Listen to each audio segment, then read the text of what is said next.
Hello everyone, happy holidays, Merry Christmas, happy 2024. We are at the end of the year, so I thought I would do a series of videos on what have been my most used plugins in 2023. These are gonna be fun and quick video lists, and of course I wanna know what have been your most used plugins in 2023. Write it in the comments down below. We start with equalizers.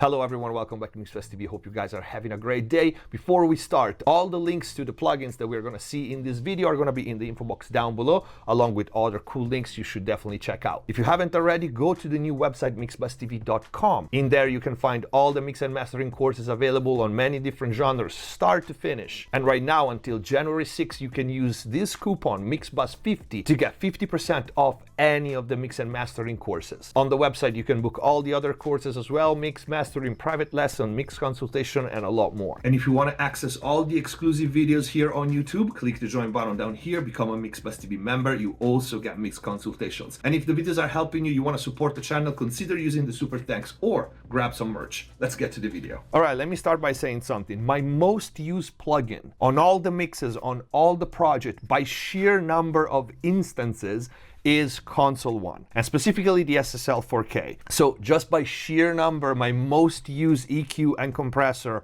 is the SSL 4K. Of course, sometimes I change one of the modules, but Console 1 is, in general, my most used plugin. With that said, we start with my most used EQ for mixing, and that would be the Kirchhoff EQ. Super versatile, a ton of options. I love the dynamic section, very comprehensive. I love all the different curves that you have available, type E, type G, 250, and so on. This is my go-to EQ plugin. I just love it. My most used plugin for mastering instead, and of course I'm leaving out many, but I had to pick something, would be Sub2 Vice EQ1. This is just my go-to for mastering.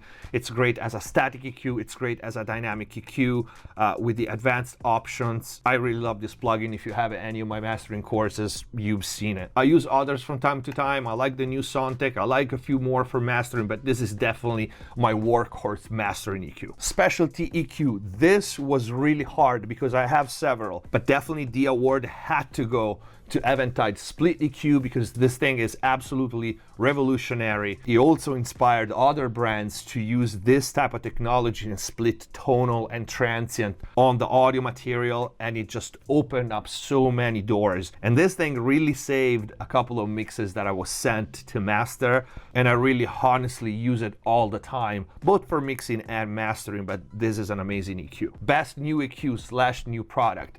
This was another hard battle because also Kazrock Avalon was in the race, but definitely the award had to go to Tone Project Handy Amps Michelangelo because this thing is just incredible. How it sounds, all the functions, the saturation alone, this thing is absolutely beautiful. But not only that, I really started using it on real life projects for my clients in mixing and mastering the very first day that I tried it. And since then, it pretty much appeared on 90% of the project coming out from here. It's an amazing plugin. Most used dynamic EQ, there's no doubt about this. I probably have 10, 15 instances or more on every mix of Tokyo Lab Nova GE. This is my go-to dynamic EQ. I love it. The parallel topology makes this EQ sound so good and natural to me. It also has the right amount of tweakability, but it's not too tweaky. It's very fast for me to set it up, fix the problem, or enhance what I have to enhance.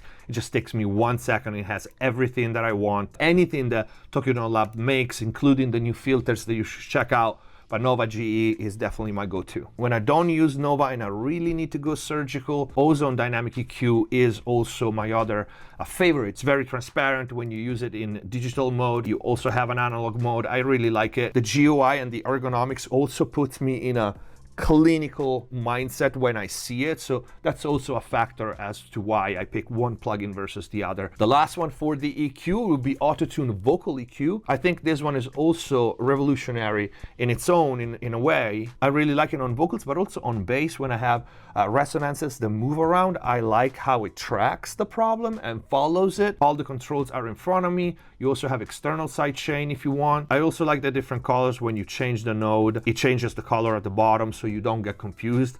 Really like this plugin. And last but not least, it's not a dynamic EQ, but it's still a special EQ. It's definitely Smart EQ by Sonible.